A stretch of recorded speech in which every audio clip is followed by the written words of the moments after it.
Dobar večer svima, sve vas srdačno pozdravljam, bilo vas u dvorani, bilo oni koji nas prate putem live streama. Iznimno nam je zadovoljstvo što vas evo u vrlo kratko vremenu možemo pozdraviti u ovako velikom broju. To je jedan stvarno veliki pokazatelj da se i u našem gradu i našoj biskupi zaista ima potrebe i želje i sluha raspravljati o važnim temama za naše društvo. Kad spominjemo New Age, što je ujedno i tema ove naše tribine, prvo što pomislimo je na jedan duhovni pokret, na jednu duhovnu stvarnost koja se pojavila u zadnja 3 desetljeća na području zapadnih zemalja. Često puta mi zapravo ni sami ne znamo što se sve krije pod tim pojmom, koje stvari se vežu, koje se pravedno ili nepravedno vežu uz njih, da li one idu uz naše svjetonazore, da li se one vežu za kršćanstvo ili su u kontradikciji s njime.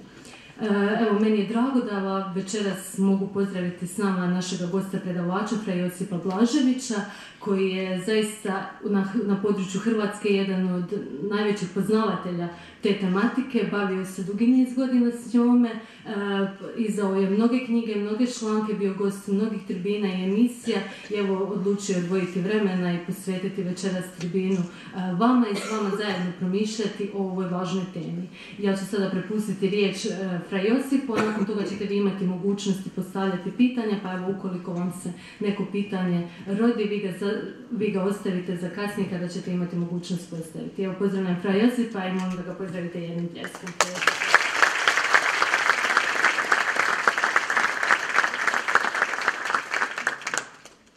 Hvala lijepa i lijep pozdrav svima. Prije se radio ostavite za kraj, možda se razočarate, čekajte malo. Pozdravljam preuzvišenog oca biskupa, kolege svećenike, časne sestre, sve vas, drage Dubrovčanke i Dubrovčani. Veseli me što mogu večer provesti s vama u društvu i nastojat ću evo u ovome vremenu koje mi na raspolaganju predstaviti ono osnovno o New Age-u, da dobijete jedan pregled o korijenima, o povijesti i o nekim aktualnim strujanjima. Nije to sustavan prikaz, ali mislim dovoljan da možete neku sliku sastaviti, a u diskusiji možemo temu produbiti. Pokojni biskup Čiril Kos je govorio za nama budućim propovjednicima, kad sam bio bogoslov, još se sjećam toga, za uspjeh propovjedi potrebne su 3 stvari. Kaže, najprije stani visoko da te svi vide, drugo, govori glasno da te svi čuju i treće, budi kratak da te svi vole. Ja se nadam da sam stao dovoljno visoko, da će me ovi tamo u kadar staviti. Druga stvar, da me svi čujete i nastojat ću koliko je moguće biti i kratak, odnosno sažet u ovome što ću reći. Prva stvar, kad govorimo dakle, o New Age-u, želio bih vas uvesti malo u aktualnu situaciju u kojoj živimo.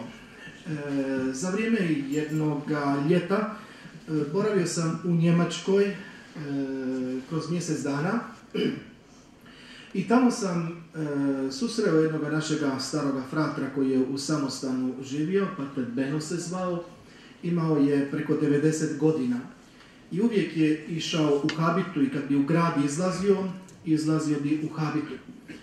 I tog popodneva, ostao sam sam u samostanu, on je izašao u grad i tog popodneva pokucao je na vrata netko, otvorio sam i pojavio se dotični Pater Beno u habitu zajedno s jednim našim župljaninom koji ga je dopratio i pita Pater Beno, znate li vi tko sam ja? Bio sam iznenađen. Kakvo pitanje? Ručali smo skupa. Rekao, znam. A pita, znate li kako se zovem? Rekao, znam. Pater Beno, a stanujem li ja tu kod vas? Rekao, stanujete.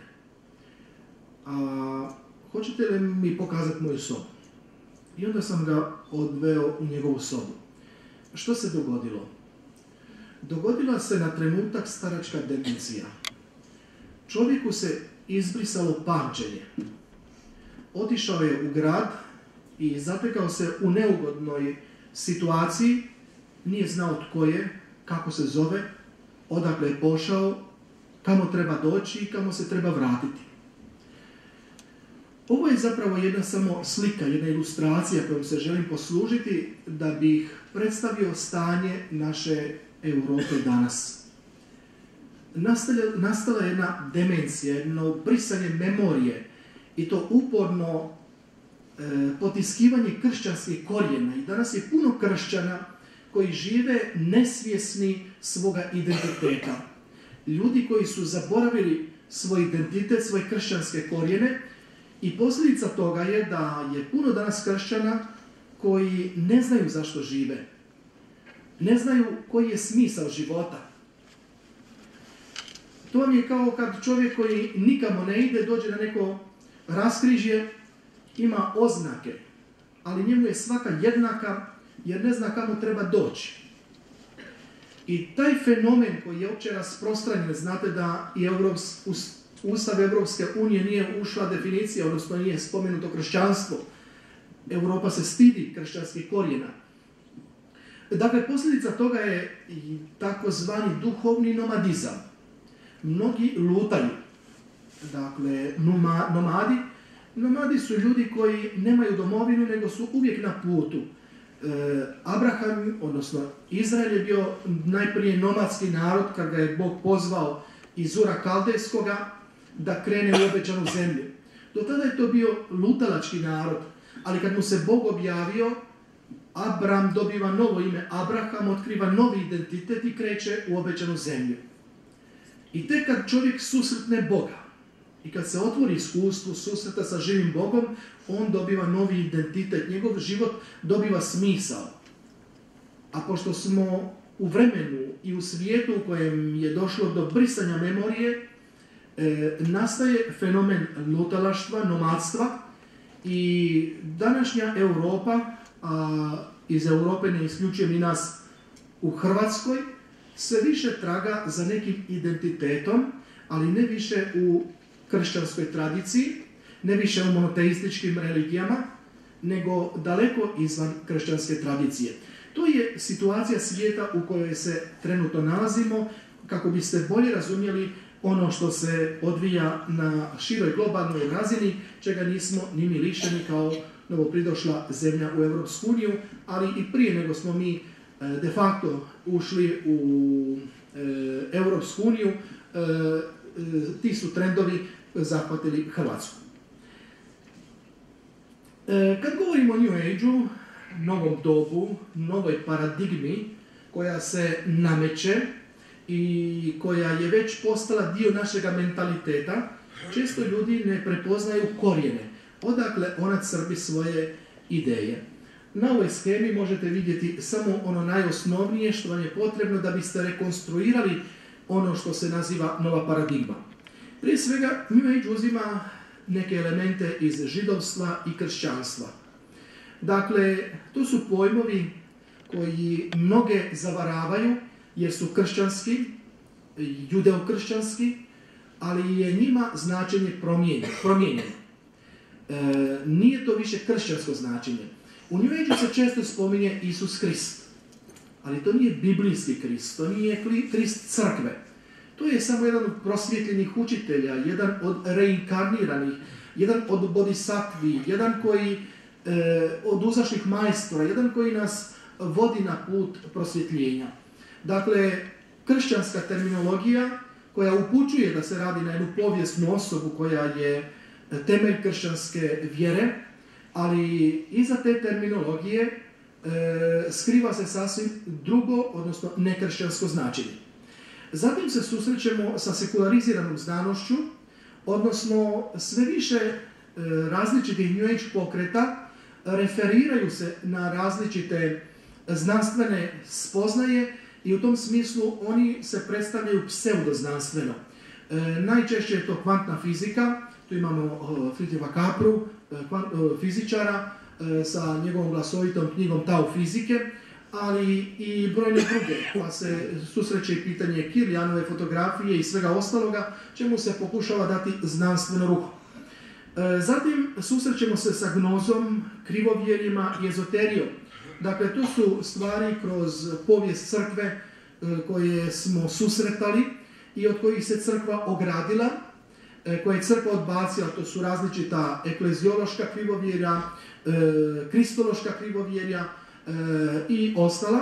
Međutim, danas su ona podgrijana, popularizirana i nikada nisu učinjena popularnijima nego danas. Recimo, pitanje nekih romana koji su danas ekranizirani pa su predstavljeni u obliku filmova, uzeli su jako puno maha i proširili neka krivovjerja, na primjer celestinska proročanstva. Celestinska proročanstva Jamesa Redfielda ne predstavljaju ništa drugo nego populariziranu gnozu. Kardinal u tim romanima koji progoni gnostike sa njihovih 9 uvida, kasnije i 10. zapravo je reinterpretacija stvarne povijesti. Kada je crkva bila progonjena i skrivala se, dakle bježala, sad je napravljena inverzija, reinterpretacija povijesti, gnostici su progonjeni od crkve. Dakle, priča povijesna je ista, samo preokrenute uloge. Zatim susrećemo se sa međugeneracijskim konfliktom. Godina 68. nastavio je glasoviti muzikl Kosa. Također se susrećemo seksualna revolucija, koja posebno tu je pitanje i Kinsleya i ove cijele afere o seksualnom odgoju koja je tu povezana. Malo je poznato da je i Aleister Crowley, otac modernog sotonizma, u sva ta učenja upleten, jer je mnogima bio nadahnuće i sam Kinsley je bio u Engleskoj, dakle u hramu Teleme, Crowleyevom centru, u kojemu je došao iskazati poštovanje ocu pretjeranog liberalizma. S druge strane, isto tako se susrećemo i sa činjenicom da je Crowleyev učenik bio i savjetnik Adolfa Hitlera. Sve su te nekako stvari tijesno povezane. I po prvi puta susrećemo se s prodorom istočnjačkih religija na zapad. Početak je bio možemo govoriti i o ranijem početku, ali ovdje kada je to najsnažnije došlo do izražaja, to je 1893. Kada je na svjetski parlament religije u Chicago bio pozvan Swami Vivekananda, koji je predstavio, odnosno pozdravio predstavnike svih religija u ime hinduizma, kao najstarije religije na svijetu i kao majke svih drugih religija.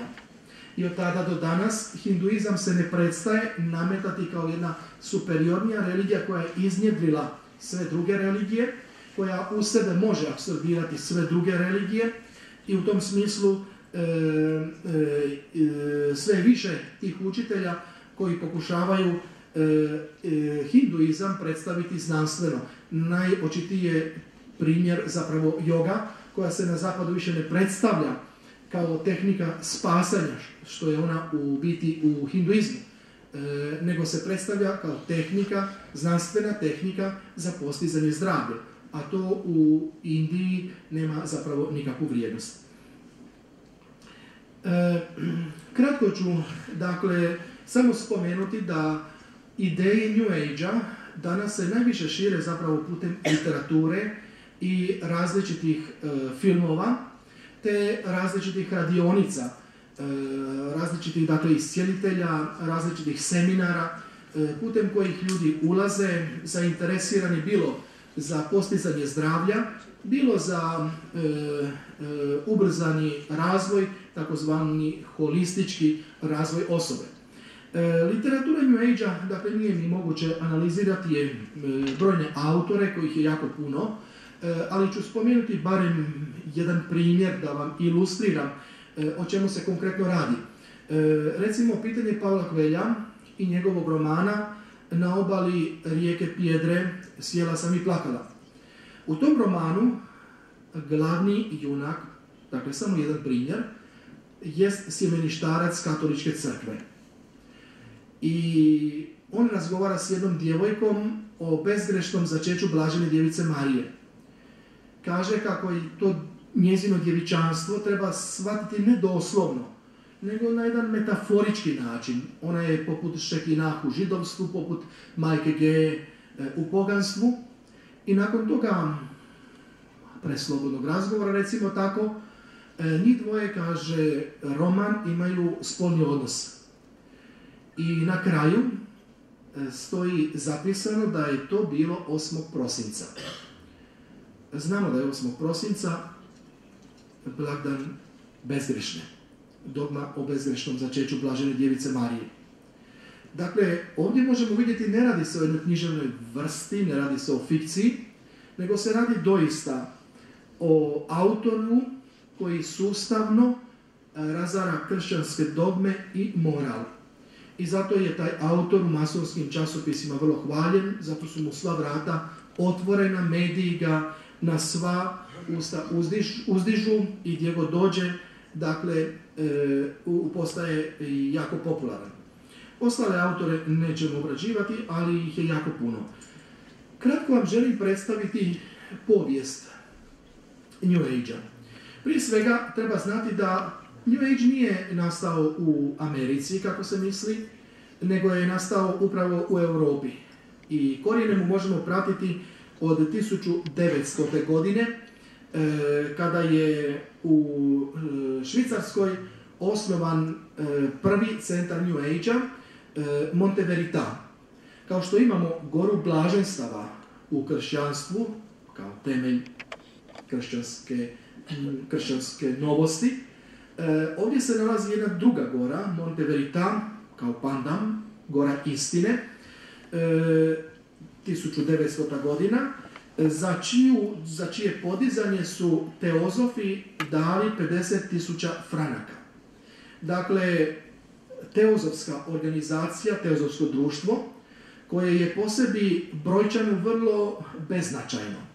Ali to je društvo okultnog karaktera iznjedrilo najveći dio današnjih ideja koje možemo staviti u okvir New Age-a. Dakle, ovdje je jedan dokument kojeg su potpisali, koji postoji, u kojemu stoji da su, dakle, izdali 50.000 franaka za podizanje ovoga centra.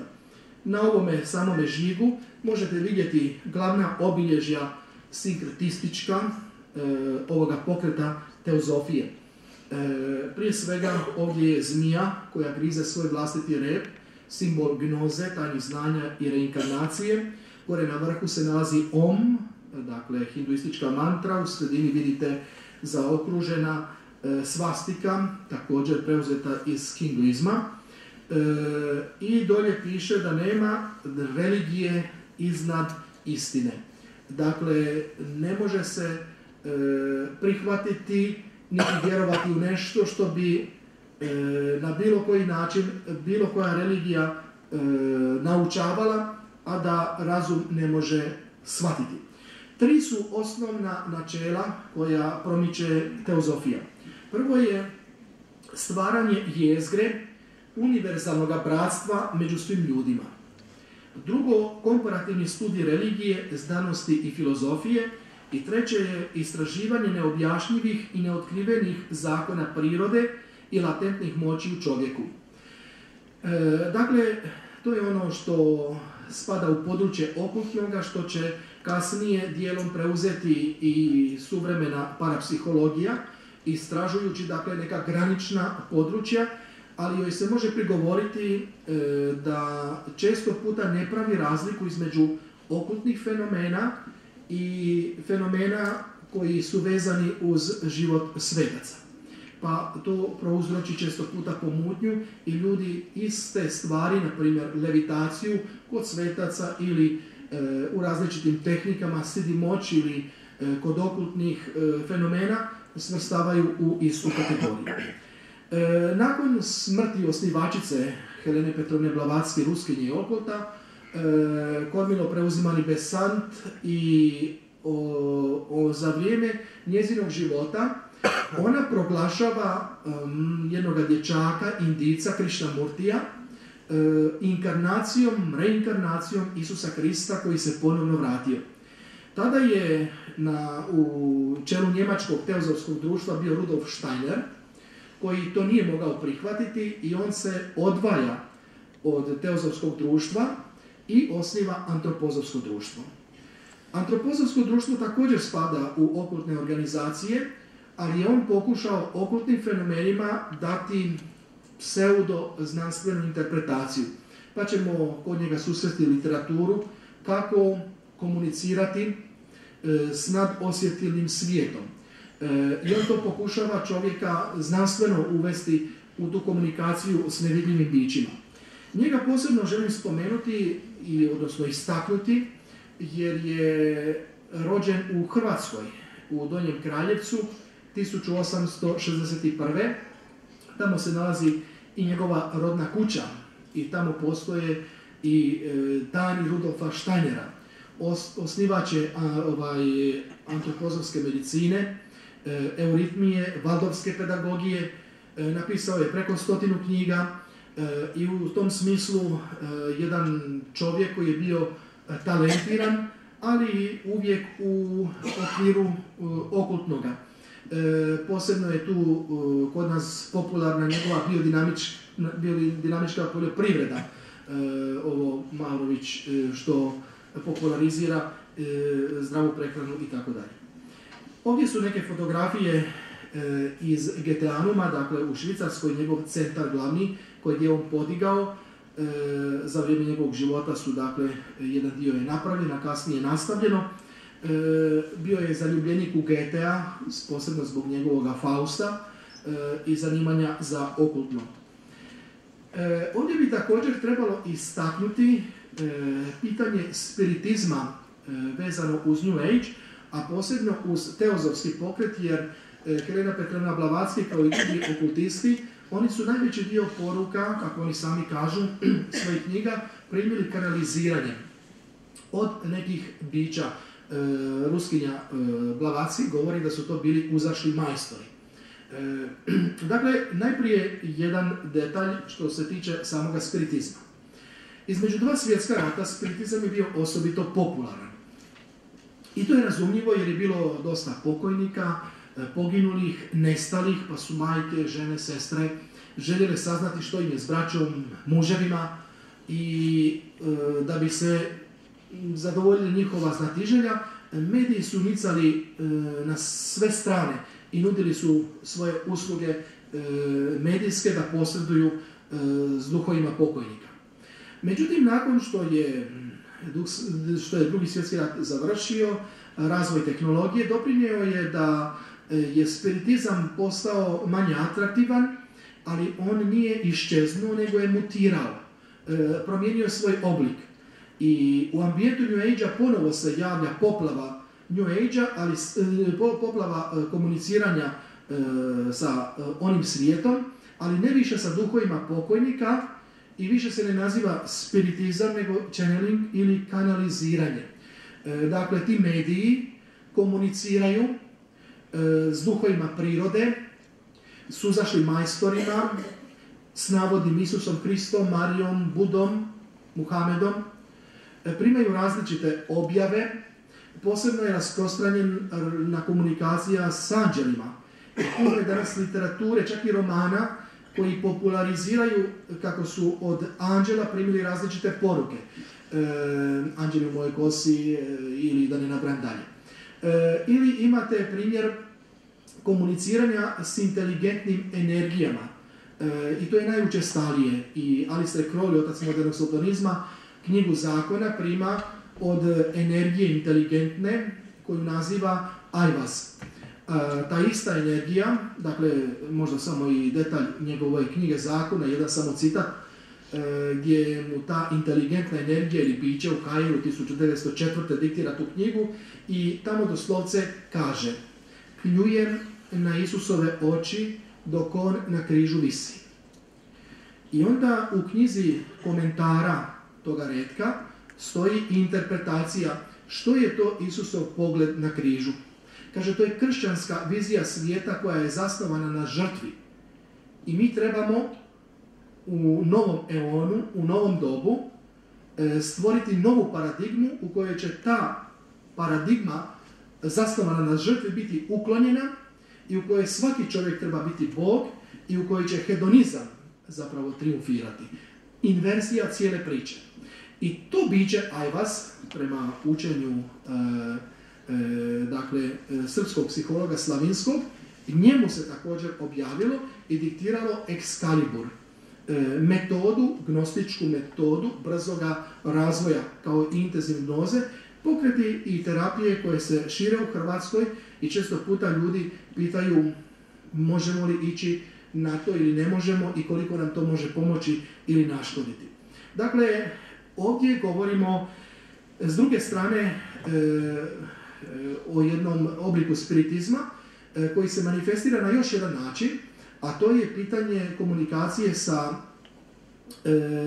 inteligentnim bićima iz drugih dimenzija stvarnosti, pa se komunicira sa Atlantidom, sa Lemurijom, sa iščezlim civilizacijama Maja, Inka, kod celestinskih proročanstava također prisutno, ali posebno bih spomenuo leteće tanjure. Ne one gdje se u obitelji gađaju muž i žena, nego je riječ uvijek, dakle ovdje je riječ o jednom mitu sekularizirane ili sekularne soteriologije, kada oni koji su od toga napravili pravu religiju, sjetimo se ove Rajlijanaca, bila je u Hrvatskoj dosta oko toga govora, da su oni klonirali prve ljude, Adama i Evu, i učenje da je nad Isusa na rijeci Jordanu, da nije sišao Duh Sveti u liku goluba, nego da se spustio leteći tanjur i izašao vanzemaljac i on se u njega uselio. U Hare Krišna uče da je to bio Krišna koji se u liku goluba spustio na Isusa Krista. Nema kraja tim različitim teorijama, različitim mitovima, ali su sve učestalije prisutni među nama i još jednom da zaokružim, da istaknem, radi se zapravo o jednom tehniciziranom obliku spiritizma u ambijentu New Age-a i u Hrvatskoj postoji preko 10 udruga različitih koje populariziraju kult NLO-a. Dakle, neopoganstvo, dakle, posebno treba spomenuti u ambijentu New Age-a i treba ga razlikovati od drevnog poganstva. Kad govorimo o drevnom poganstvu, ono je vezano uz ljude koji nisu vjerovali u Krista, odnosno nisu ga poznavali. Štovali su prirodu, cikluse mijene prirode, kozmičke cikluse, i riječ je o vremenu prije Krista. Međutim, novo poganstvo, koje je, dakle, raskinulo tradiciju sa drevnim poganstvom, referira se na to drevno poganstvo, međutim, niti ima više kontinuitet sa drevnim poganstvom, niti zna što je izvorno poganstvo, i druga stvar, to novo poganstvo je stalno u kontinuitetu, odnosno u polemici s kršćanstvom. I često puta su to upravo kršćani, naši katolici, koji su napustili svoju tradiciju i postali nomadi, koji unutar poganstva pokušavaju otkriti svoj identitet čeprkajući po drevnoj staroj literaturi, da li keltskoj ili galicijskoj ili nekoj trećoj. Dakle, i tu se obnavljaju različita bivša poganska svetišta gdje se ponovo žele popularizirati različiti obredi i uspostaviti ponovno tradiciju štovanja tih poganskih bića. Ovdje je također, spominjem Glastonbury u Engleskoj, mjesto koje je poznato po okultnim stvarima, dakle od narodnih nošnji, ljudi koji se svakodnevno oblače, izložbi, sve je okruženo tim raznim mitskim bićima, raznim poganskim elementima, pokušavajući na sve načine oživjeti to poganstvo i dati mu novi zamah. Drugi centar New Age-a kojeg treba spomenuti nakon Monte Verita u Švicarskoj jest Findon u Škotskoj. Posebno je značajan ovaj centar New Age-a po tome što su štovali duhove prirode, odnosno duhove biljaka. I tamo su uvijek tvrdili da postoje neka ogromni proizvodi koji su u prirodi nastali, velike bundeve, velike, ne znam, krastavci, rajčice, nevjerojatno, dakle, velike. Čista zapravo znanstvena fantastika, jer u posjetu kad sam tamo bio i postavio pitanje gdje su te velike stvari o kojima oni pričaju, onda je bio odgovor vrlo jednostavan. Dok je bio živ utemeljitelj, on je znao komunicirati s duhovima prirode i onda su tako veliki usjevi bili. Međutim, danas toga više nema, pa ne mogu ni oni postići tako velike usjeve. Dakle, riječ je o lijepim pričama koje zvuče lijepo na daljinu, ali kad dođete blizu ne drže vodu. U Italiji, pored Torina, postoji još jedan centar New Age-a koji je važan za spomenuti, Tempio dell'Uomo, hram čovječanstva, izgrađen 72 metra ispod zemlje, na državnom zemljištu, bez građevinske dozvole i potajice građen noću, izbacivali su zemlju i sve su radili, kažu, po uputi duhova. Dakle, bilo je sve povezano sa putem spiritističke metode, dobivali su poruke i kažu da ni 1 milimetar nisu kopali bez uputa tih duhova. Ovdje se nalazi njihova dvorana, ispod zemlje, ušla je u Guinnessovu knjigu rekorda. Izgrađena je kao jedan alkemijski laboratorij. Ima, dakle, 5 osnovnih dvorana, dvorana vode, zemlje, dakle, 5 alkemijskih elemenata i djeluje doista kao jedna znanstvena fantastika. Ulaznica je 52 eura i provodi se cijeli dan, mali broj može ući i potrebno je tjedan dana se ranije najaviti.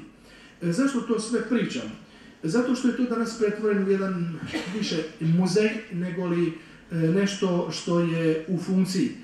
Oni imaju svoju monetu, tiskaju i danas dnevni list, imaju svoj vlastiti jezik, ukusu vraćaju u svome novcu i stvar je u tome što ima ih sve ukupno, oni tako kažu, nekih 700 koji tamo stanuju, to je njihova nacija Damanhur. I u Zagrebu imaju svoje sjedište i baš tamo sam sreo jednu našu Zagrebčanku koja je provodila vrijeme na praktikumu u tom njihovom centru. Dakle, možete vidjeti njihova božanstva koja su izložena u prirodi. Tvrde da je to mjesto izgrađeno zato jer se tu meridijani kugle zemaljske ispresjecaju, svi meridijani, i onda su na svaki meridijan stavili jednu kuglu, veliku kuglu u toj dvorani kugli, i onda tu provode vrijeme meditirajući kako bi putem pozitivnih vibracija preko meridijana zahvatili i pozitivno djelovali na cijelu kuglu zemaljsku putem različitih drevnih poganskih božanstava. Dakle, moglo bi se tu identificirati mnoštvo i svih tradicija, svih kultura, nema toga čega se tamo ne može susresti. Evo tu je i ta ploča spiritistička za prizivanje duhova. Sljedeći centar je u Kaliforniji, Esalen, Big Sur, dakle, koji je prije godinu dana slavio svojih 50 godina od osnivanja. Dakle, ovo je bio jedan kratki prikaz tih osnovnih centara New Age-a, odakle su potekle mnoge ideje koje mi susrećemo, različite terapije, različite radionice, ali im ne vidimo podrijetlo. Tu se otprilike rade različiti alternativni stilovi života koji kad uspiju, onda se putem radionica distribuiraju diljem svijeta i pojavljuju različiti učitelji. Bilo bi zanimljivo, što je ovdje nama sad nemoguće, nabrojiti glasovita imena poznatih svjetskih osoba o kojima učimo u različitim područjima znanosti, koji su prošli i Esalen i Findon i neke druge centre New Age i tamo proboravili neko određeno vrijeme skupljajući različite, dakle, ideje koje su utkane u njihovu literaturu ili u njihovu, posebno na području psihologije, filozofije, medicine itd. Ono što treba posebno istaknuti, to je nova antropologija koju nam New Age nameće. Prije svega bih želio napraviti jedno odstojanje, jednu distancu, da uočite ovo što govorim treba razlikovati od istočnjačkih religija. Naime, jedna je stvar joga u Indiji, a druga je amerikanizirana joga koja je dospjela kod nas i koja nije ona ista autentična joga u Indiji. Isto tako kad se govori o čakrama. Jedno su čakre u tantričkoj tradiciji, dakle u Indiji, a drugo je ono što se s čakrama događa ovdje na zapadu. Arthur Avalon, jedan poznati tantrički autor, ističe da ono što se s čakrama događa na zapadu, to je, on to kaže, prostituiranje čakri. Da je to profanizacija čakri. A što su čakre? Prema istočnjačkom učenju, dakle, u našem tijelu postoji 7 energetskih točaka, žarišta, virova energije, koji su obavijeni sa 7 energetskih tijela. Svaka čakra je povezana s jednim energetskim tijelom. I na temelju te antropologije bazira se njihova filozofija, njihova teologija, njihova soteriologija, njihova medicina i sve što dotaknemo vezano je uz tu antropologiju. Tražeći ekvivalent čakrama na zapadu, možemo reći da je to pojam osobe. Što je osoba? Filozofsko-teološki pojam, dakle, ne može to otići na rentgen i da vam neko snimi osobu u vama, neki organ ili kirurški, da se taj organ može izvaditi. To je filozofsko-teološka terminologija koju mi na zapadu, u kršćanskoj tradiciji, ističemo da je čovjek biće koje se razlikuje od životinjskog carstva, nadilazi samo sebe i otvoren je vječnosti, transcendenciji Bogu. A Bog je osoba koji je stvorio čovjeka na svoju sliku kao osobu. Na istoku taj pojam osobe je nepostojeći. I tamo se nalazi pojam čakri. Možemo ga ovdje vidjeti na slici, najjednostavnije, možemo ga zamisliti kao glavicu luka, koja ima puno različitih kora ljudskih oko sebe ili tijela. Tako i ovdje možemo vidjeti također različita energetska tijela. Ta je terminologija preuzeta na zapad, ali ne više u svrhu postizanja spasenja, nego u svrhu postizanja zdravlja. I prema učenju New Age-a, svaka od ovih čakri korespondira s jednim mirisom i otuda aromoterapija. Svaka od čakri korespondira sa jednim zvukom, pa imamo muzikoterapiju ili glazboterapiju. Svaka od čakri korespondira sa nekim zodijačkim znakom i tu se gleda utjecaj zvijezda na čovjekovo tijelo. Svaka od čakri korespondira sa jednim kristalom, pa imamo kristaloterapiju. I sve bi sada te različite terapije mogli povezivati s čakrama, jer se tim različitim predmetima i stvarima želi utjecati na naša energetska tijela. Sljedeća stvar koju treba reći, kad je njihovo u pitanju gledanje na bolest i zdravlje, oni kažu da se bolest najprije manifestira na energetskom tijelu. I onda se spušta na fizičko tijelo. S najfinijih energija, odnosno energetskih tijela, do najkrućega, najprimitivnijega, to je fizičko tijelo. I kad odete kod nekoga bioenergetičara, reiki majstora, raznih iscijelitelja, bez obzira kojih profila, koji liječe putem energija, oni uvijek istražuju stanje tvojih čakri, da li viskom, da li hipersenzibilnošću dlanova ili nečim trećim. I oni uvijek dijagnosticiraju stanje, dakle, tvojih čakri i tvojih energetskih tijela. I može se dogoditi da jedan bioenergetičar kaže imaš karcinom želuca. Odeš kod liječnika, on napraviš pregled i ustanovi se da je želudac zdrav. Nema ništa. I kad tražiš obrazloženje, onda će ti bioenergetičar reći da je na energetskom tijelu nastala bolest. I ako ne pristupiš tretmanu, ako ne platiš uslugu, ta će se bolest spustiti na fizičko tijelo. Na tebi je hoćeš li vjerovati ili nećeš, a većina, nažalost, povjeruje. I druga stvar, kad se ide na liječenje, oni uvijek djeluju na energetsko tijelo. Ako osoba umre i ne pomognu joj, uvijek je obrazloženje da je stigla prekasno, jer se to zdravlje koje je ta najviša aura koja je izliječena, dakle nije se uspjelo spustiti na fizičko tijelo jer je došla osoba prekasno i smrt ju je zadesila prerano. Objašnjenje je tako. Zatim, što je ključni problem u ovoj antropologiji na bazi čakri? ona se bazira na dva osnovna božanstva, Šiva i Šakti. U tantrizmu glava je najviša čakra, sjedište boga Šive, a najniža čakra dolje, ona je sjedište božice Šakti. Tehnikama disanja želi se božicu Šakti podići na područje glave i tada se postiže takozvano prosvjetljenje. To je ekvivalent spasenju kršćanstvu. Stapaju se atmani brahmani, to je smisao i na koncu tehnika joge. Ali kad se dođe do takozvane srčane čakre, ove četvrte, svi su jednoglasni da se tada počinje komunicirati s bićima iz drugih dimenzija. Počinju se vidjeti bića koja se prije nisu vidjela, čuti glasovi koji se prije nisu čuli. I uspostavlja se komunikacija da osoba koja je otvorila, kažu srčanu čakru, postaje medij određenih sila.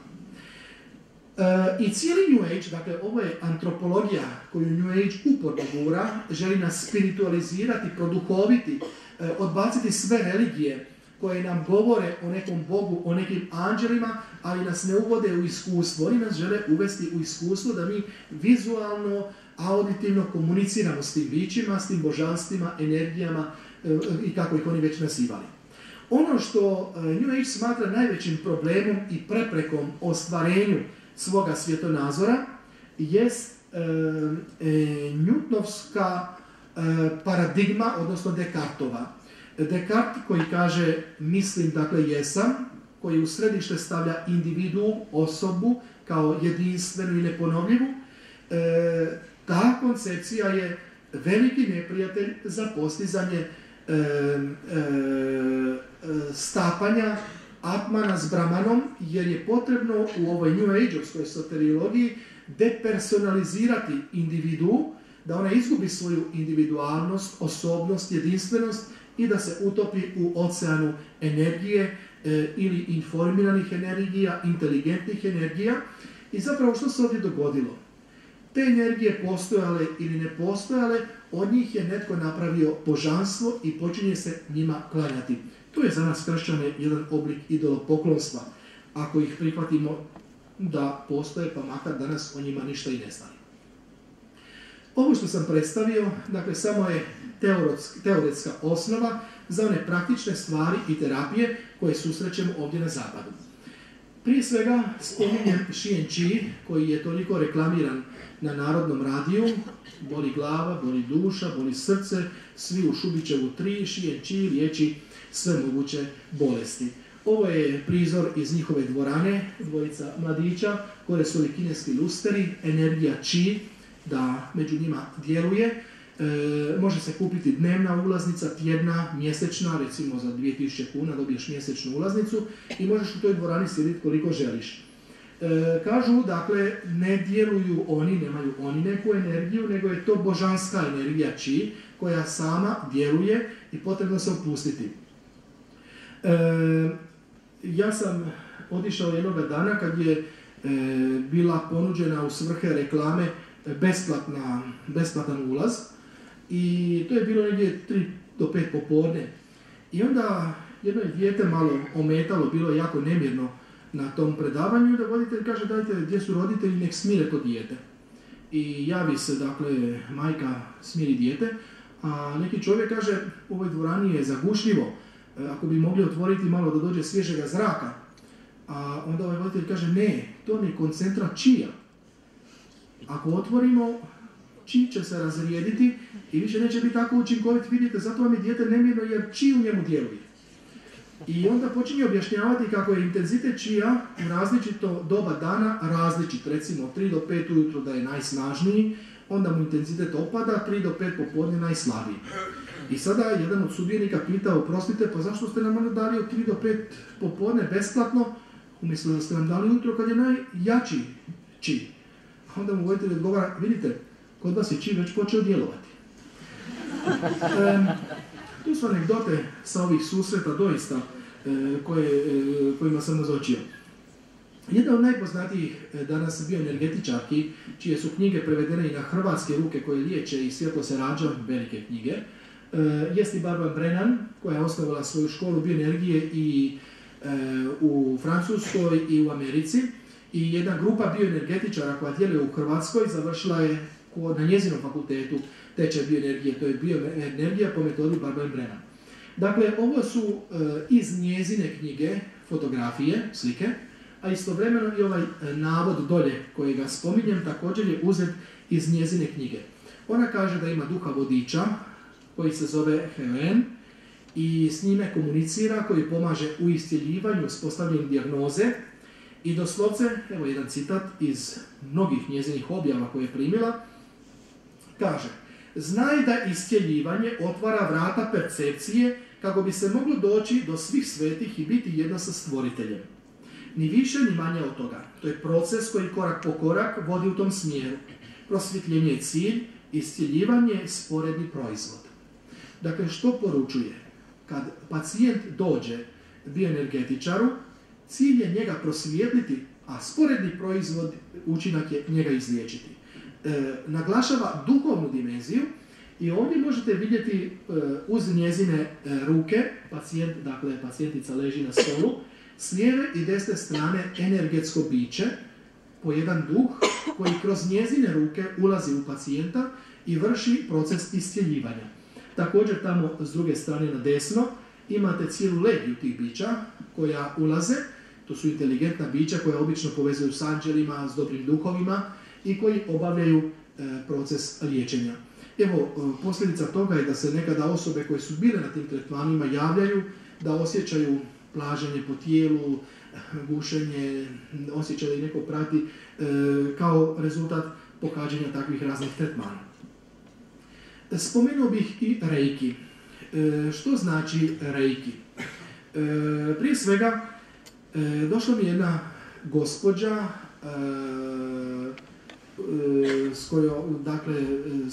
koja se predstavlja da je ona na koncu reiki majstorica. Ja sam tada imao nauku jedan mali ječmenak. Izrastao mi je i išao sam najprije kod liječnika, dao mi neke kapi, pa nisu pomogle, pa druge, pa nisu pomogle. I na koncu poslao me kirurgu koji je dao neku mast, kaže ako ne bude pomoći za 3 dana, mi ćemo to onda kirurški zahvat napraviti i stvar ćemo riješiti. I drugi dan, dakle nije bilo još uvijek nekih pomaka, pojavila se ta gospođa koja pita dopuštenje, kad kaže radi čega je došla, ako bi mogla napraviti neki tretman na oku, pa će na to reikijem otkloniti. Naravno da je nisam to dopustio, misle da ne znam što je reiki i dan kasnije oko je samo od sebe splasnulo i smirilo se i nisam trebao kirurški zahvat. Ali da sam joj dopustio da mi radi taj tretman, možda bi ovdje pred vama svjedočio, reiki ne pomogao. Prešutio bi možda da sam koristio i tu kremu koja na koncu ipak je dala rezultate. Mogla je na koncu i ne dati. Međutim, moglo je doći do spontanog iseljenja. No te stvari na stranu. Dakle, ona kaže da je reiki, i to postoji ta priča, predaja, da je reiki osnovao katolički svećenik, ili barem kršćanski. Da je on bio profesor na jednom sveučilištu teološkom i da ga je jedan student upitao: profesore, vjerujete li vi u čuda? On je odgovorio: vjerujem. Pitao ga: jeste li vi kada u životu vidjeli kako čudo? Odgovorio: nisam. I onda mu je student pomalo drsko rekao: profesore, vi ste već starac i vi se možete zadovoljiti da u životu niste vidjeli nikako čudo. Mi smo mladi i mi želimo vidjeti čuda. I kaže, to je njega toliko bacilo depresiju, razočaranje, frustraciju, te noći napušta to sveučilište, ide u Ameriku na glasovito neko teološko učilište, doktorira na temu Isusovih čuda, ali nije našao formulu kako Isus činio čuda. Napušta katoličku crkvu, odlazi u Indiju, uči njihove svete spise i tamo na koncu otkriva, nakon dugog vremena, formulu kako je Buda činio čuda. Penje se na jednu goru kroz 21 dan posta, doživljava prosvjetljenje kao i Buda i dobiva energija ki ulazi u njega i dobiva moć iscjeljivanja putem reikija. Činjenice su međutim sasvim drugačije. Dr. Mikao Usui jest povijesna osoba, nikada kršten, nikada bio ni katolički, niti bilo kakav svećenik, nikada predavao na spomenutim učilištima, došao je u jednu krizu egzistencijalnu kao budistički biznismen, obratio se intenzivno življenju budizma i tada je upoznao reiki koji već i ranije postojao i on ga je samo popularizirao. Na vrhu reiki asocijacije postoje dvije žene koje su se međusobno posvadile i rascijepile reiki na dvije velike frakcije koje su jedna je tradicionalni reiki japanski, druga je ona koja upliče komuniciranje sa reiki, sa duhovima, dakle reiki bićima. Ima 3 stupnja inicijacije, kao što imamo 3 stupnja inicijacije u sakramentu, odnosno u katoličkoj crkvi. U prvom stupnju inicijacije dobivaš prvog reiki vodiča i možeš liječiti samoga sebe. U drugom stupnju postoji cijela legija i možeš liječiti i druge i djelovati na daljinu. I u trećem stupnju ti postaješ majstor reikija i možeš i na druge prenositi ta reiki bića. Treći stupanj je u početku bio i $10.000. Danas u Hrvatskoj za neki 500 eura, 700 može ga se dobiti, zavisi od tradicije, od učitelja koji ga prenose. Riječ je dakle o jednoj okultnoj terapiji koja je s kršćanstvom nespojiva i u ovoj knjizi ovdje, možete pogledati na kraju nekoliko knjiga ako vas što zanima od toga. Dakle, reiki, sve što katolik treba znati o reiki, u predgovor je napisala Jasna Filipek Lukić, reiki majstorica koja je sve ovo prošla, koja je išla na oslobađanje od reiki bića i koja je napisala predgovor u ovoj knjizi kao svoje vlastito svjedočanstvo i kao ispriku svima onima koje je ona inicirala, moleći ih da se i sami vrate u katoličku crkvu, jer je bila u zabludi i mnoge odvela u zabludu. Ovdje je njezin žig koji je koristila, pa je ostavila, koji se nalazi u hrvatskom Areopagu. Druga jedna grupa bioenergetičara dolazi preko Zdenka Domačića, koji je naš prvi, kažu, zadarski ekstrasens, koji je u Jugoslaviji bio jako popularan. Provedena su i različita njegova istraživanja. Dakle, čovjek koji je prema vlastitom kazivanju primio, odnosno tretirao preko 1.650.000 različitih pacijenata. Ovdje na fotografiji on i njegov sin. Dakle, osnovna stvar, taj čovjek prodaje u okviru svojih tretmana talismane koje možete ovdje vidjeti po 60 eura. I sam je sebe stavio na mjesto Boga, zapostavljajući kršćansku objavu, izrugujući crkvi u svakoj mogućoj prigodi. I ovaj talisman koji vidite, to je njegov lik. On svome iscelitelju daje taj talisman, potiče ga da ga nabavi, energizira ga na samome pacijentu i na samome iscelitelju i kaže čemu služi taj talisman. Ako ne možeš pomoći pacijentu ili ne znaš kako ćeš mu pomoći, primi se rukom za taj talisman i u sebi zazovi gospodina Domačića, dakle njega, i zatraži njegovu pomoć i kaže budite uvjereni, ja ću doći vama pomoći i vi ćete znati pomoći tom pacijentu. Dakle, ono s čime se susrećemo kod ovih mnogih zapravo bioenergetičara koji niječu osobnoga Boga, govore o informiranim energijama, o inteligentnim energijama, oni sebe stavljaju zapravo na mjesto Boga. Ovdje je primjer također jednog časopisa Isječak, Anđelska medicina, kako iscijeliti tijelo i dušu s pomoć anđela. Dakle, anđeli su opće rasprostranjeni fenomen i čim vam neko govori o anđelima, budite skeptični kad je riječ o nečemu izvan crkve. Od onih anđelskih kartica do onih anđelskih sličica koje se prodaju, sve su nikle u ambijentima Findorna centra New Age u Škotskoj. Oni često puta rabe te pojmove energije i u tim anđelskim karticama nebrojno puta se pojavljuje pojam energija. A ovdje dolje imate dakle, jedan bioenergetičar koji kaže ja sam provodnik Božje energije. Dakle, već smo spomenuli u okviru ovih dviju antropologija, u kršćanstvu je Bog osoba i nije energija. On je energija u New Age-u, božanske energije i on upravo na to se referira, ali je terminologija vrlo slična kršćanskoj i to mnoge često puta zavede. Ovdje je zapravo riječ o teofizici. kombinaciji fizike i teologije, pa su pojmovi dvoznačni.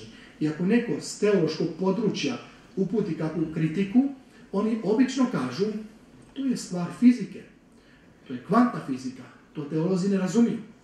Ako neki fizičar usudi se kritički nešto reći, to je stvar duhovna, to ne spada na fizičare da oni to komentiraju.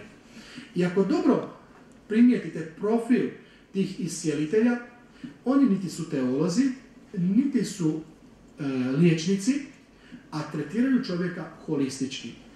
I brinu za njegovo tijelo i za njegov duh. I to je ključni problem. Bez ikakve kvalifikacije uzimaju si da imaju pravo liječiti čovjeka cjelovito. Još jedan primjer jednog bioenergetičara. Dakle, želim bih vam ovdje spomenuti, to nisam na početku, a važno je.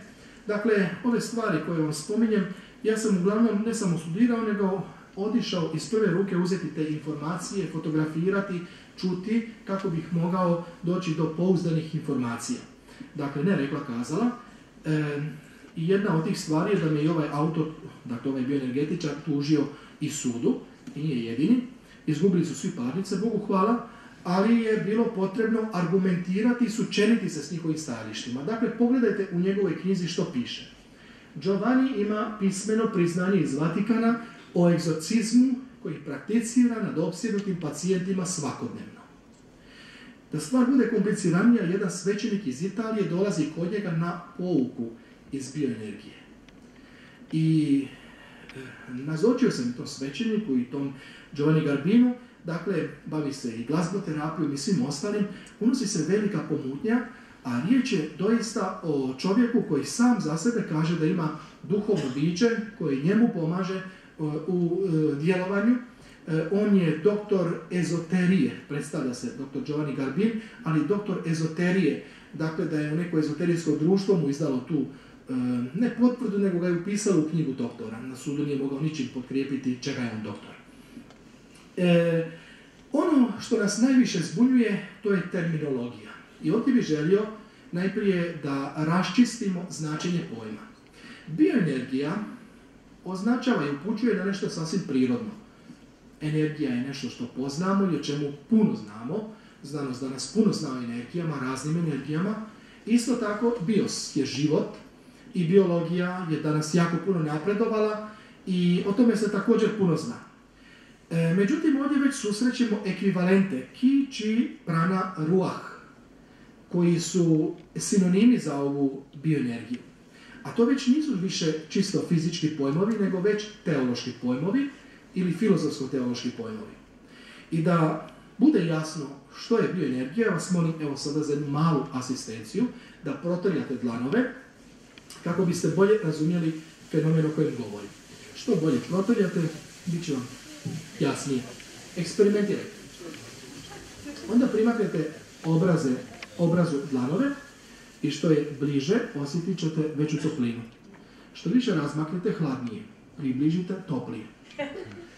Ko je to iskustvo stekao, taj je bioenergetičar. Možete dobiti diplomu. I ja sam u početku, kad sam ulazio u ovo područje, naivno, mislio da oni govore o toj bioenergiji, da je to neka fizička energija, ja imam manju, ti imaš veću, malo mi dodaš, ili ja nekom dodam svoje. Međutim, kad sam ušao u ovo područje, kao što ste vidjeli, ovaj se bavi egzorcizmima. Onaj se bavi izganjanjem negativnih energija. Ona je energija pokojnika. Ona komunicira sa odnostranim bićima. To su inteligentne energije. Dakle, ovdje nije riječ o fizičkim energijama. Oni su mediji koji se iniciraju da bi postali sredstvo ili kanal nekih viših bića koja kroz njih djeluju. I to je ključni problem. Kad bi se radilo samo ovim fizičkim energijama, pa nema ništa protiv, onda bi riješili stvar vrlo jednostavno. Riječ o nekom fizičkom fenomenu i tu nemamo šta raspravljati, samo se može dokazivati djeluje li ili ne djeluje li. Ali kad se ušlo u komunikaciju s duhovnim svijetom, tada nastaje problem. Spominjem medicinsko-znanstvena stručna grupa prijatelja Brune Greninga, koja okuplja medicinare u Hrvatskoj. Ovdje je riječ o jednom pokojnom Bruni Greningu, Njemcu, čiji se kult popularizira. On je govorio da se kugla zemaljska raspada, on širi svoje ruke da je spasi od raspadanja i ovdje je njihov žig koji predstavlja kuglu zemaljsku, obruč kojega Bruno stavlja oko kugle zemaljske i njegova glava. Njegovi sljedbenici nose kuglice od staniola i vjeruju da se mogu uskladiti sa strujama, iscjeljujućim strujama Brune Greninga i svjedoče o brojnim čudesnim isceljenjima. Na vrhu organizacije bio je donedavno dr. Ratko Šimetin iz moje župe iz Zagreba, koji je na koncu iz toga istupio i jasno se ograđuje da se radi o sekti koju on više ne želi pripadati. Pitanje Josipa Grbsa ili poznatoga Brace, koji ne mora mahati rukama da bi nekoga iscijelio, on liječi pogledom. Koga pogleda, samo donese malo cvijeća i to su mase koje tamo idu, tvrdeći, svjedočeći da njegov pogled ima čudesnu snagu. Je li potrebno spominjati Mekito Rabija, marokanskog iscijelitelja?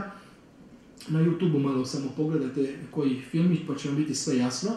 Čovjek koji liječi energijom 5 planeta, kako sam kaže, zemljoradnik je u Maroku, ali ovdje odmah postaje liječnik kad dođe u Hrvatsku ili u Bosnu i liječi energijom, kaže, 5 planeta. Ne smije reći kojih 5 planeta, da mu je to zabranjeno.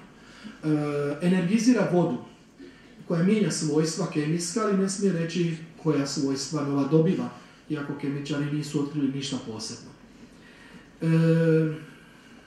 Milan Dabović priča za sebe, koji ima svoj specifičan način liječenja, o kojem bi se dalo posebno govoriti, i mogu zaključiti ovaj dio o iscijeliteljima.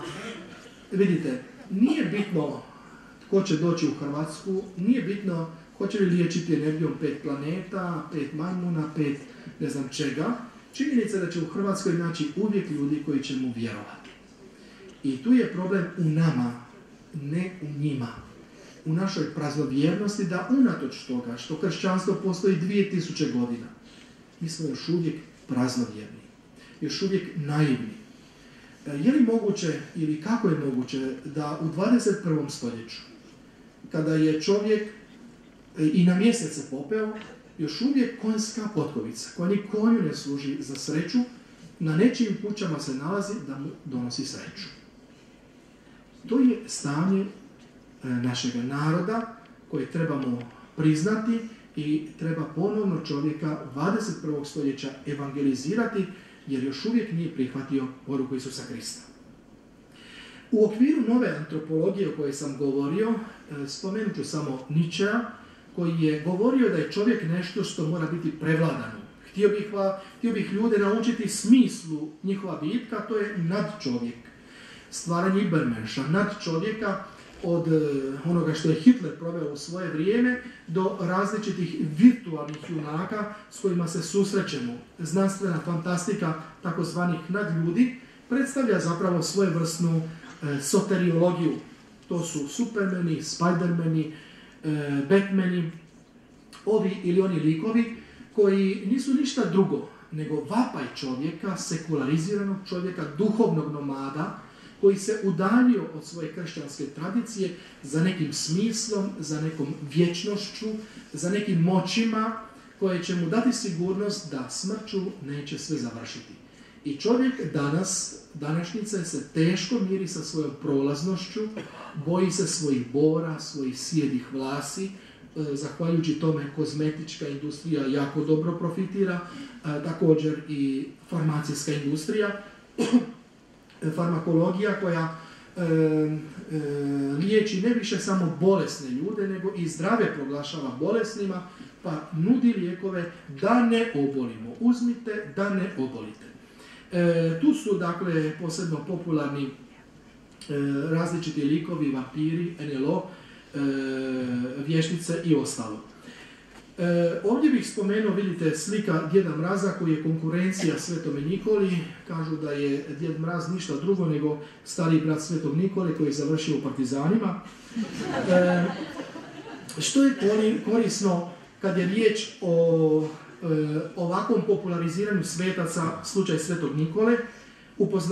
Upoznaje se život svetaca, nasljedovanje njihova primjera, pomaže se već najmlađima, i razlikovanje između dobra i zla.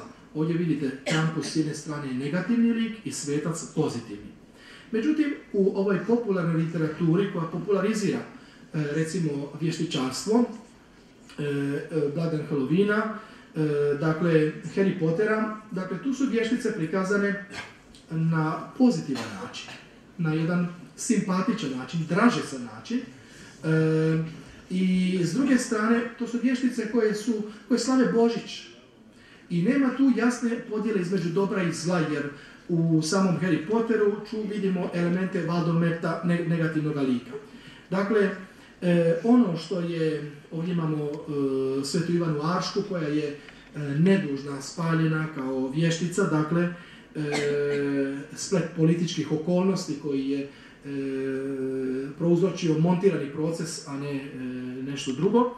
Dakle, i imamo bolnu povijest i neke stranice koji se i sramimo, koje radije možda prelistamo u povijesti crkve, ali danas možemo vidjeti da je sve učestalija pojava, da nam se nameću ti likovi koji su uvijek nekako bili metafora zla, tamne strane, ali na jedan lijepi način. Lijepa strana zla se prikazuje. I to su uprisutljeni u tim likovima koji su postali ikone nove generacije. Uzmite u Harry Potteru romani 7 godina, svake godine po jedan. I ekranizacija. Jedna nova generacija je narasla na novom sustavu gledanja na vještice ili pitanje vampira. I možemo konstatirati također da Disney sa svojom industrijom zabave postigao je toliko puno da nema u katoličkoj crkvi niti jednoga sveca toliko djeci omiljenoga i poznatoga kao što su junaci Disneyevih filmova. Ovdje imate Witch, mali časopis za djevojčice na hrvatskom koji popularizira bilo vještice, ovdje je Teen Witch komplet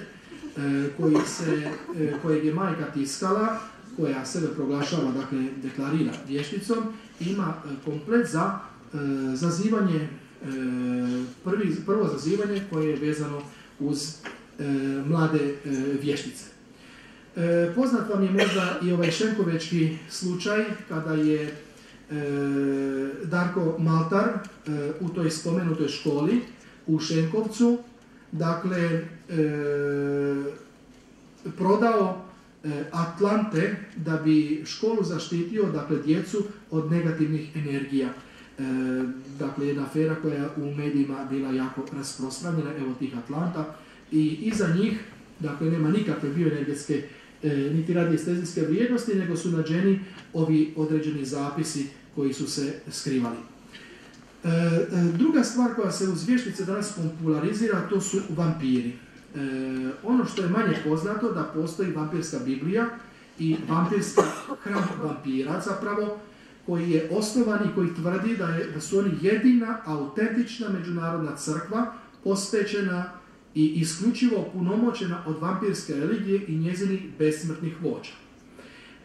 Ono što stavljaju kao predmet da li se može prepoznati da li si vampir, osjećate li zov noći? Tko to od mladih ne osjeća? Osjećate li se drugačijima od ljudskoga stada i uživate li u toj različitosti? A tko se ne osjeća? Privlači li vas vampirska religija i kultura? Njihov vampirski kredo podrazumijeva da članovi vampirske religije ne pripadaju običnom stadu čovječanstva, da su vampiri viša bića, vampir je sljedeći korak u razvoju čovječanstva i tako dalje. U Hrvatskoj postoji Centar alternativnih znanosti koji je osnovan 31. listopada 1987. godine u Splitu na dan Halloweena. I završavam pričom o jogi u Indiji, već sam rekao. Pogledajte situaciju kako to izgleda u Indiji, ovaj u sredini nije Indijac. Dakle, ljudi koji traže spasenje, nezainteresirani za zemaljsko, usmjereni prema nebeskom. Joga je tehnika spasenja u hinduizmu i da bismo je bolje razumjeli,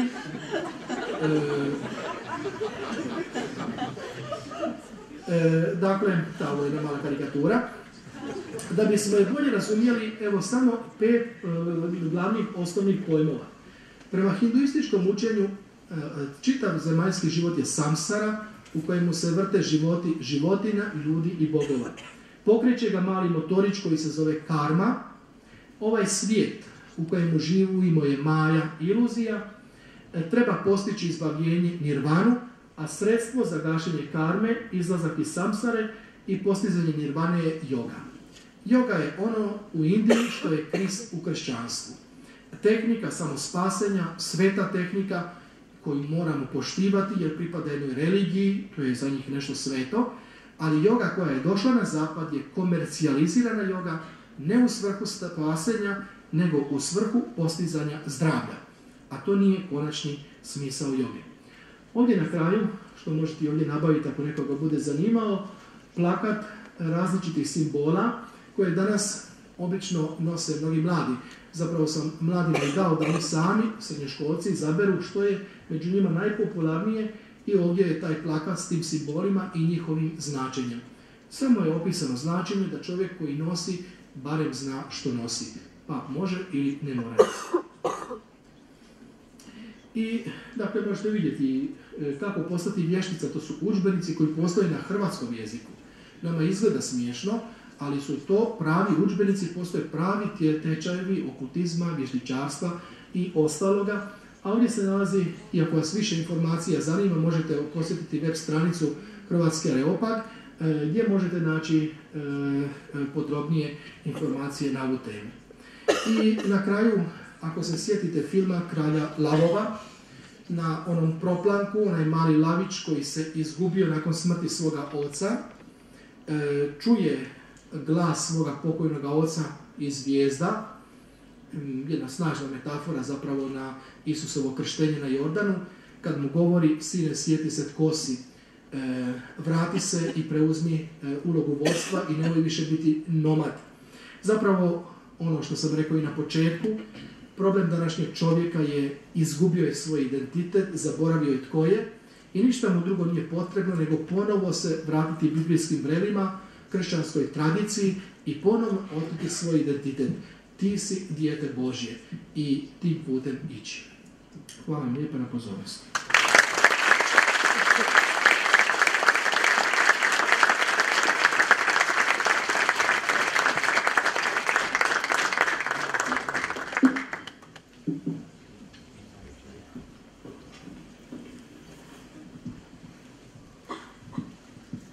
Sad ćemo imati priliku postaviti pitanja, pa možete se već sada javiti dok nam stigne mikrofon. Ja ću kružiti okolo sa mikrofonom i danas. Dobar večer, hvala na lijepom predavanju. Ja imam pitanje, odnosno dva u jednom. Vaš stav prema Pateru de Melu i prema Carlu Gustavu Jungu.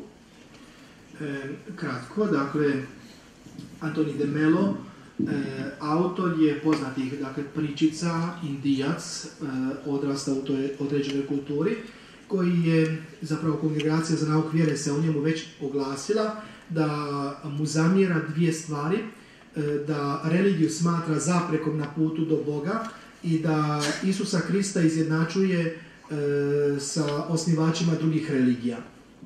I čitatelji koji ga čitaju to trebaju imati u vidu i znati kritički čitati, jer neke su pričice doista simpatične i korisne u katehezama, jer su prikupljene iz različitih tradicija, ali su te primjedbe na mjestu i posebno jer je nešto od njegovih dijela izašlo nakon njegove smrti što on nije objavio, pa i to je razlog zašto nije dakle, pozvan, ne može ga se više pozivati na odgovornost za ta dijela koja sam nije objavio. Drugo pitanje, Carl Gustav Jung je gnostik. I mislim da je možda u kršćanskim krugovima previše naglašena njegova uloga nakon što je Freud sa svojom teorijom dakle, zadao jednu kršćanstvu veliki zapravo izazov, pa se kršćanstvo dosta držalo Junga, međutim riječ je o gnostiku od kojega treba uzeti odstojanje unatoč velikim doprinosima koje je svakako dao kad je riječ o shvaćanju religije, ali prije svega gnosticizma. Izvolite.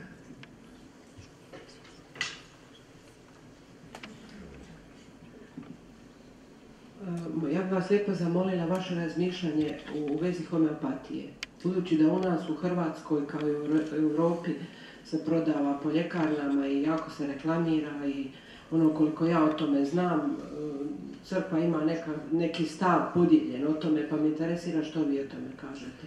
Dakle, uistinu ostaje na razini moga mišljenja jer crkva nikada nije zauzela službeni stav vezan uz homeopatiju. Osnivač homeopatije je dr. Hahnemann, prigovara se bio je mason, ali to ne igra ulogu vezanu uz homeopatiju ništa. Dakle, prva stvar, metoda homeopatije je suprotna alopatskoj medicini, koja liječi intenzitetom lijeka, a homeopatija ide razređivanjem. I ta razređivanja, recimo kap lijeka, u 100 kapi alkohola. I onda se trese, to se zove potenciranje, da nakupi kozmičku energiju. I onda se opet izvadi kap, razređuje u 100 kapi alkohola i tako na tisuće i milijune puta. I taj lijek u sebi, odnosno što ostane od te materije, nema ništa ljekovito zapravo. I dijete ako popije kutiju homeopatskih pripravaka neće mu biti ništa. I tamo oni kažu ako dotaknete metalom, lijek gubi snagu, nema više učinkovitost. Morate točnim plastičnim žličicama je već cijeli način, odnosno uputa koje daju. Dakle, stvar je u tome i drugi prigovor koji je također vezan, da homeopatija je ostala na razini znanja kad je dr. Hahnemann bio živ i nije se dalje pomakla od njegovih postavki koje on stavio, iako znamo da je medicina, odnosno znanost kao takva groblje različitih hipoteza, stalno se razvijaju nove stvari i tome prilagođava. Homeopatija se drži jedne svoje tradicije unatoč svim novim otkrićima. U tom smislu, dakle, kako tumače homeopati učinkovito svoje homeopatije, kažu da je tekućina u kojoj je lijek bio ima memoriju i ona je to zapamtila i da na taj način lijek djeluje. Međutim, nema zdravo razumski prihvatljivog objašnjenja da homeopatija djeluje. I kad bi ona djelovala i kad bi se moglo dokazati djelovanje, ona više ne bi bila alternativna medicina, nego bi postala dio službene medicine. Ključni problem alternativne medicine je taj što ona ne može dokazati svoju učinkovitost. I smatram da, pošto ovdje nema nigdje govora o okultnim, inteligentnim energijama, nego nekim samo kozmičkim i ostaju na toj razini prirodnih kozmičkih energija, ako neko taj lijek koristi da ne čini nikakav grijeh, ne čini zlo, samo neka zna da nema nikakve znanstvene niti zdravorazumske podloge za tu učinkovitost, ako djeluju na razini placeba, kako danas znanstvenici tvrde, a neko je tome podložan i kod njega funkcionira, pa bilo mu na korist, ne bih pravio oko toga neki veliki problem. Da. Kako drugo pitanje?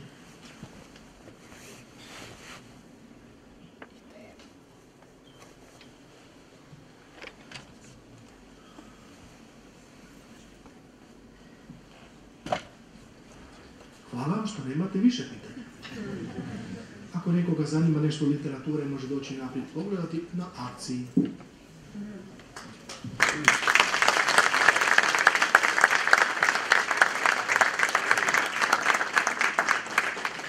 Ja bih se još jednom od srca zahvalila Josipu Blaževiću što ste odvojili vrijeme za nas i što ste nam jedno zaista poučno predavanje. A sve mlade koji su dvorani, ja bih pozvala sutra je naša redovna misija da se ljubav dogodi i evo sve ovo što je Josip pričao, sine, sjeti se tko si i vi dođete, mi ćemo zajedno moliti za ljubav, nisu nam potrebni nekakvi drugi putevi. Hvala na pozornosti i ljubav.